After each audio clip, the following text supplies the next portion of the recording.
Hello everyone, this is Rajat. So today we discuss about the objectives of accounting. Accounting के कौन कौन से objective होते हैं उनके बारे में आज हम डिस्कस करेंगे। लास्ट लेक्चर में हमने क्या पढ़ा था, अकाउंट्स क्या होता है, इसके कैरेक्टरिस्टिक्स क्या है अकाउंटिंग के, उनके बारे में हमने डिटेल में पढ़ा था। तो आज हम कंप्लीट करेंगे ऑब्जेक्टिव्स ऑफ अकाउंटिंग। अकाउंटिंग के क्या ऑब्जेक्टिव्स हैं, इसको हम क्यों मेंटेन करते हैं, क्या इसके बारे में डिटेल में पढ़ते हैं। तो सबसे पहले देखते हैं मेंटेनिंग अकाउंटिंग रिकॉर्ड्स। देखिए हम अकाउंट्स को मेंटेन कर रहे हैं, तो कोई पर्सन अकाउंट को मेंटेन, कोई बिजनेस अकाउंट्स को क्यों मेंटेन करता है। अकाउंट्स को मेंटेन करने की वजह एक तो ये हो गया कि एक बिजनेस प्रॉफिट्स के बारे में जानना चाहता है, उसको वो रिकॉर्ड्स रख रहा है, जो भी उसने बिजनेस में कमा रहा है या बिजनेस कुछ भी कर रहा है वो प्रॉपर वहां पे रिकॉर्ड रखने के लिए अकाउंट्स को मेंटेन करता है। सबसे पहला जो ऑब्जेक्टिव है अकाउंट्स को बनाने का, टू मेंटेन द रिकॉर्ड्स। क्योंकि रिकॉर्ड्स अगर होंगे तो हम अगर हमारे पास कोई प्रॉब्लम आती है कल को बिजनेस में, ठीक है, कोई डिस्प्यूट होता है किसी कस्टमर के साथ या कहीं पे भी गवर्नमेंट की जो लीगल रिक्वायरमेंट्स हैं उनकी वजह से भी हमको मेंटेन करने पड़ते हैं अकाउंट। मेंटेनिंग अकाउंटिंग रिकॉर्ड, ठीक है। तो अकाउंटिंग रिकॉर्ड मेंटेन करना is compulsory for an business organisation. Maintaining accounting और first objective of the accounting. Second objective क्या है, डिटरमाइनिंग प्रॉफिट लॉस। अगर हम अकाउंट्स बना रहे हैं, अगर हम अकाउंटिंग करेंगे तभी प्रॉफिट लॉस को फाइंड कर पाएंगे, अदरवाइज क्या होगा, हम अकाउंट्स बनाते नहीं, मान लीजिए हमारा बिजनेस है, हम अकाउंट्स नहीं बना रहे वहां पे, अगर अकाउंट्स नहीं बना रहे तो क्या होगा, हम अकाउंट्स नहीं बनाएंगे तो क्या होगा, सिंपल सी बात है, उस बिजनेस में ना तो हमें प्रॉफिट के बारे में पता चल रहा है ना ही लॉस के बारे में पता चल रहा है। हमें पता नहीं कि हम कितना पैसा साल में, कितना पैसा मंथली, ईयरली या कुछ भी क्वार्टरली या कह लो डे वाइज कितना हम कमा रहे हैं, कितना हम घाटे में जा रहे हैं, लॉस में जा रहे हैं, उस चीज के बारे में बिना अकाउंट्स के तो पता नहीं लग सकता। इसलिए टू डिटरमाइन द प्रॉफिट और loss of business accounts are necessary. Then third one is determining financial position. Financial position means जो बिजनेस की फाइनेंशियल पोजीशन है, मीन्स बिजनेस कितना फाइनेंशियली स्ट्रांग है, ठीक है, उसके बारे में कहां से पता चल सकता है, फ्रॉम द अकाउंट्स। अगर हम अकाउंट्स बनाएंगे तभी डिटरमाइन कर पाएंगे फाइनेंशियल पोजीशन को कि बिजनेस के पास कितने एसेट्स हैं, कितना सामान पड़ा है, कितने बिजनेस में लायबिलिटीज कितनी, कितने लोगों के पैसे वापस करने हैं, कितने लोगों से पैसे लेने हैं।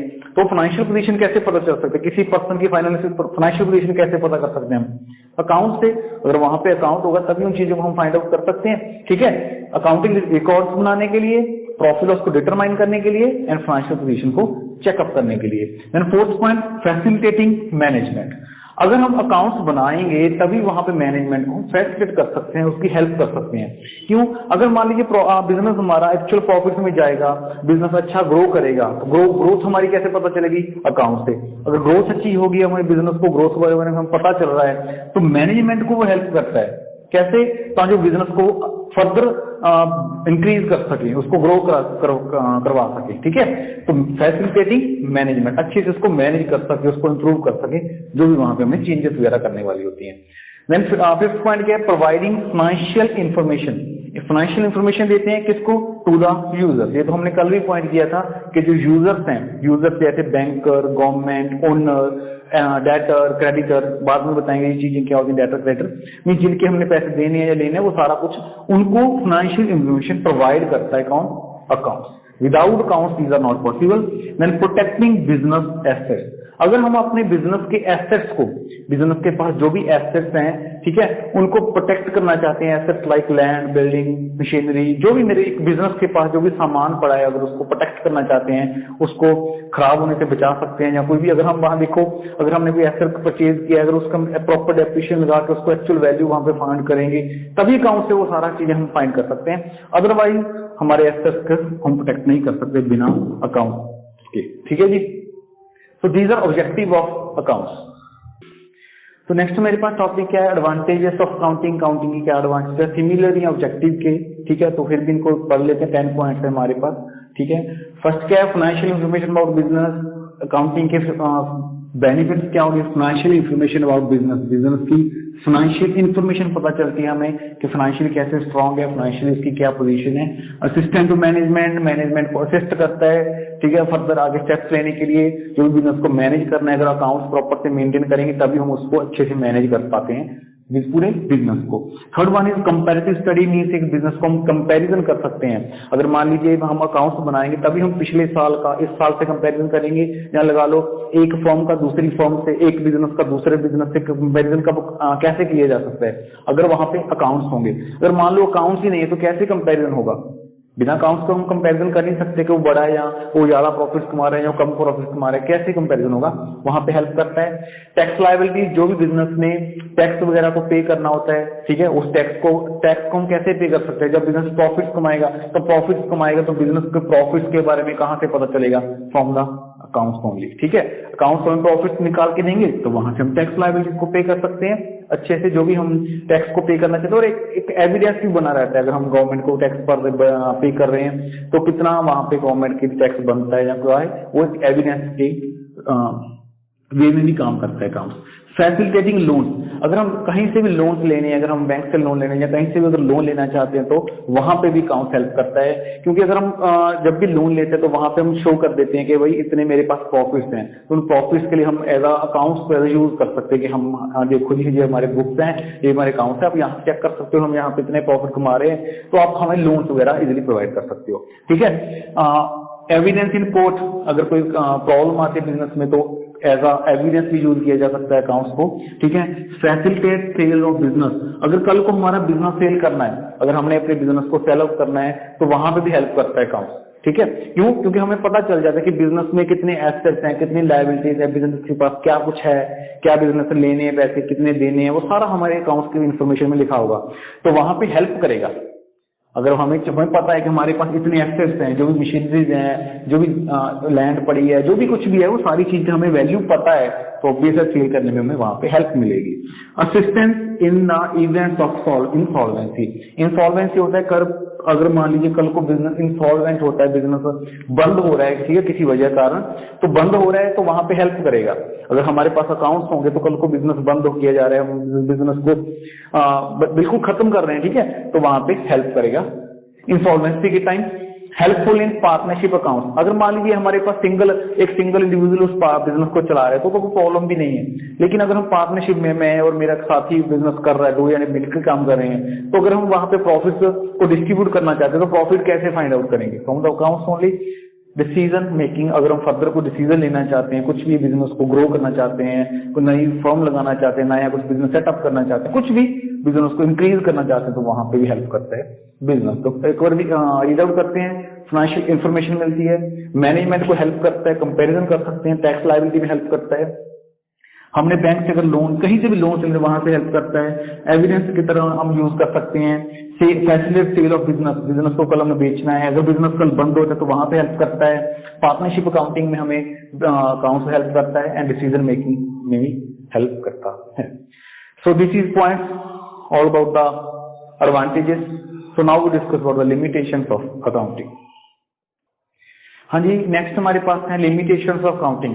देखो मैंने अभी तक आपको बताया benefits of accounting, objective, characteristics, accounting के जो डेफिनेशन है वो सारा हम डिस्कस कर चुके हैं, इसके बेनिफिट्स भी आपको बता दिए कि क्या कहाँ कहाँ पे अकाउंट हेल्प करता है। तो अब हम करते हैं लिमिटेशंस अकाउंटिंग। अकाउंटिंग कुछ लिमिटेशंस भी हैं, यहाँ पे कुछ कमियां भी है अकाउंट के बारे में, तो इनको दिस इज इम्पोर्टेंट, ठीक है, इसको अच्छे से पढ़ना, अच्छे से ध्यान से देखते हैं क्या होता है। सबसे पहले accounting is not fully exact. तो सबसे पहले जो मेन लिमिटेशन आता है यहाँ पे अकाउंट के बारे में, तो ये फर्स्ट लिमिटेशन क्या है? Fully exact. यहाँ पे अकाउंट पूरा एग्जैक्ट नहीं होता, क्योंकि कई बार चीजें ऐसी होती हैं जिनको हम अपने हिसाब से हमें लिखना पड़ता है, कुछ अजम्पशंस हमें लेनी पड़ती हैं।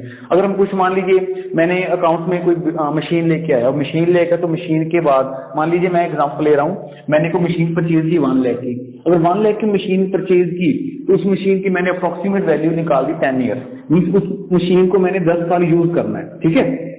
मैंने 1 लाख की मशीन परचेज की और उसकी जो मैंने एस्टिमेटेड वैल्यू निकाली कि 10 ईयर, एस्टिमेट जो लाइफ पीरियड है उसका 10 ईयर्स निकाल दिया।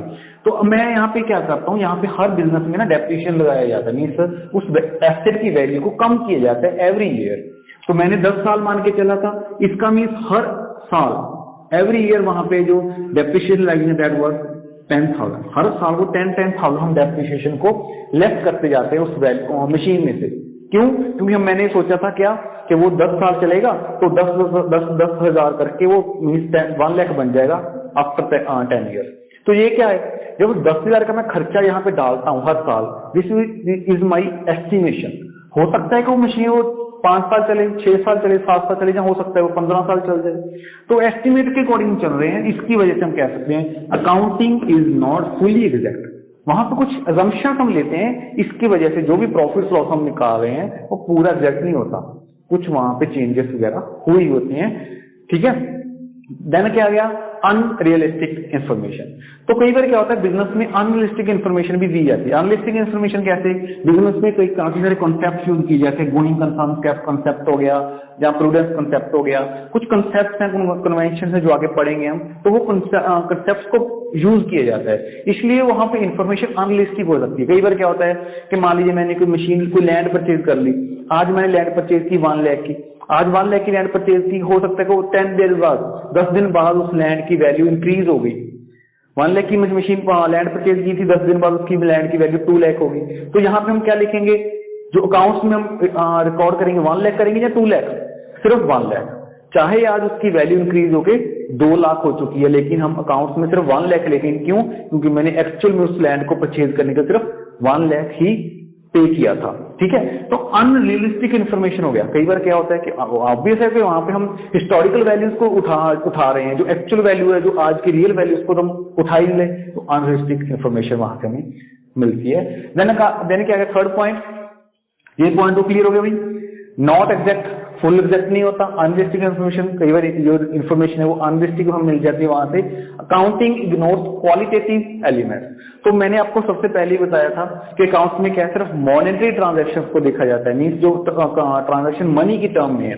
तो यहाँ पे जो क्वालिटेटिव है, जो क्वालिटी है, उसको नहीं हम देखते, सिर्फ क्वांटिटी को चेक करते हैं कि कितना क्वांटिटी एलिमेंट्स क्या है, क्वालिटी को वहां पे इग्नोर किया जाता है। जैसे आपको लास्ट में एग्जांपल बताया था कि मान लीजिए कोई बिजनेस में नया एम्प्लॉय आया, उसके बारे में हम नहीं वहां पे अकाउंट्स में नहीं उसकी एंट्री डालते, या मेरे प्रोडक्ट्स हैं उसकी क्वालिटी के बारे में हम कुछ नहीं लिखते, बस सिंपल लिखते हैं कि मैंने इतने प्रोडक्ट बेचे और इतने के बेचे, दैट्स ऑल। ठीक है, तो उसकी क्वालिटी क्या है, उसका क्या है, वो चीज वहां पे इग्नोर की जाती है। देन क्या है, ignore effect of price level change. अगर मान लीजिए वही चीज है जो मैंने अभी आपको बताया अनरियलिस्टिक इन्फॉर्मेशन में, कि जो प्राइस लेवल चेंज हो रहा है उस चीज को हम इग्नोर करके चलते हैं, हम हिस्टोरिकल वैल्यूज पे वहां पे काम कर रहे हैं।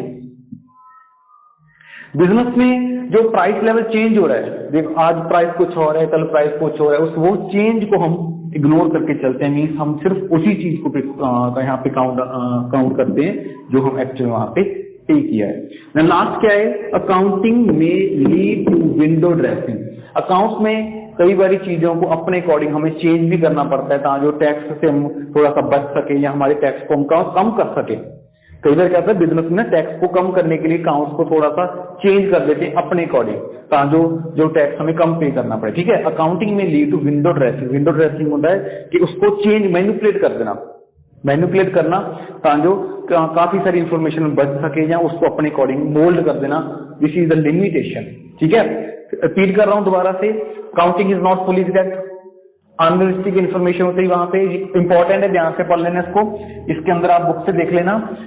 Not fully exact, unrealistic information, accounting ignore qualitative elements, quality हम नहीं देखते वहां पे, जो प्राइस लेवल चेंज हो रहा है उसको इग्नोर किया जाता है। एंड अकाउंटिंग में ड्यू टू विंडो ड्रेसिंग, जो भी वहां पे विंडो ड्रेसिंग है वो मैनिपुलेशंस हैं that are possible in accounts, हम उसको मैनिपुलेट कर सकते हैं अकॉर्डिंग टू आस्क डिमांड। ठीक है जी, तो these are limitation of accounting. तो जहां पे हमने 3 पॉइंट कर लिए, ऑब्जेक्टिव, एडवांटेजेस एंड लिमिटेशन। अगर कोई भी डाउट है नीचे कमेंट बॉक्स में जरूर बताना। Thanks and have a nice day.